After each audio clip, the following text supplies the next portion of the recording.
ಈ ದಿನ ನಾನು ಈ ಆಟೋ ಮುಂದೆ ಇದ್ದೀನಿ. ಈ ಆಟೋಲ್ಲಿ ಟ್ರಾವೆಲ್ ಮಾಡಿದೆ. ಏನಿದ್ರು ಸ್ಪೆಷಾಲಿಟಿ ಏನು ಅನ್ಕೊಂಡ್ರಾ? ಸ್ಪೆಷಾಲಿಟಿ ಇದೆ. 91 ಇಯರ್ ಓಲ್ಡ್ ಆಟೋ ಡ್ರೈವರ್ ಇವರು, ಸೀನಿಯರು, ನನ್ನ ತಾತನ ಏಜ್ ಅವರು ಆಟೋನ 91 ಇಯರ್ ಆದರೂ ಓಡಿಸ್ತಾ ಇದ್ದಾರೆ. ಅವ್ರ ಜೊತೆ ನಾನು ಆಟೋದಲ್ಲಿ ಬರ್ತಾ ಒಂದಿಷ್ಟು ಮಾತಾಡಿದೆ. ಬೆಂಗಳೂರು ಹೇಗಿತ್ತು, ಈಗ ಹೇಗಿದೆ, ಆಟೋ ಡ್ರೈವರ್ಗಳು ಹೇಗೆ, ಅವ್ರಿಗೇನು ಬುದ್ಧಿವಾದ ಎಲ್ಲ ಹೇಳ್ತೀರಾ ಅಂತ. ಸೊ ಅವರನ್ನೇ ಮಾತಾಡ್ಸೋಣವಾ? ಬನ್ನಿ ಹಾಗಾದರೆ. ಹಲೋ ಸರ್, ನಮಸ್ತೆ. ನೀವು 91 ಇಯರ್ ಓಲ್ಡು, ಇನ್ನೂ ಆಟೋ ಓಡಿಸ್ತಿದ್ದೀರಾ?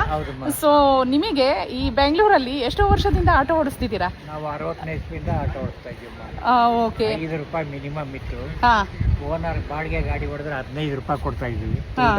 ಓಕೆ. ಆಮ್ಟೆ ಓಡಿಸಿದ್ರೆ 10 ರೂಪಾಯಿ. ಅವಿನಿ ರೋಡ್ ಒಂದೇ ಇದ್ದಿದ್ದು ಬೆಂಗಳೂರಿಗೆ. ಒಂದುವೆ ಬೆಳಿಗ್ಗೆ 6 ಗಂಟೆಯಿಂದ 1 ಗಂಟೆವರೆಗೂ ಮೈಸೂರು ಬ್ಯಾಂಕು, 1 ಗಂಟೆಯಿಂದ ತಿರ್ಗಾ ಮಾರ್ಕೆಟ್ಗೆ ಹೋಗ್ತಾ ಇದ್ವಿ. ಅದೊಂದೇ ಬೆಂಗಳೂರಿಗೆ ಒಂದುವೆ. 63ರಲ್ಲಿ 2 ಸಿಗ್ನಲ್ ಇತ್ತು. ಒಂದು ಕಾರ್ಪೊರೇಷನ್, ಒಂದು MJ road, Anil Kumble circle, ಎರಡೇ ಇದ್ದಿದ್ದು. ಒಂದು 100 ಬಸ್ ಇರಲಿಲ್ಲ ಇಡೀ ಬೆಂಗಳೂರಿಗೆ. ಎಟ್ಕ ಗಾಡಿ ಒಂದು 500 ಇತ್ತು. 3 ವೀಲರ್ ಟೆಂಪೋ ಇತ್ತು. ಕಾರುಗಳು ಒಂದು ಅಮ್ಮಮ್ಮ ಅಂದ್ರೆ ಇಡೀ ಬೆಂಗಳೂರಿಗೆ ಒಂದು 50,000 ಇರಲಿಲ್ಲ. ಇವತ್ತು 50 ಲಕ್ಷ ಕಾರ್ ಇದೆ. ಸರ್, ನಿಮ್ಮ ಮಕ್ಕಳೆಲ್ಲ ಅಮೆರಿಕದಲ್ಲಿ ಸೆಟ್ಲ್ ಆಗಿದ್ದಾರೆ ಅಂತ ಹೇಳ್ತೀರಾ?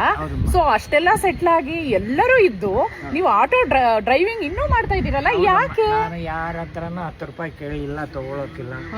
ಅವರು ಬೇಕಂತ ಕೇಳಲ್ಲ.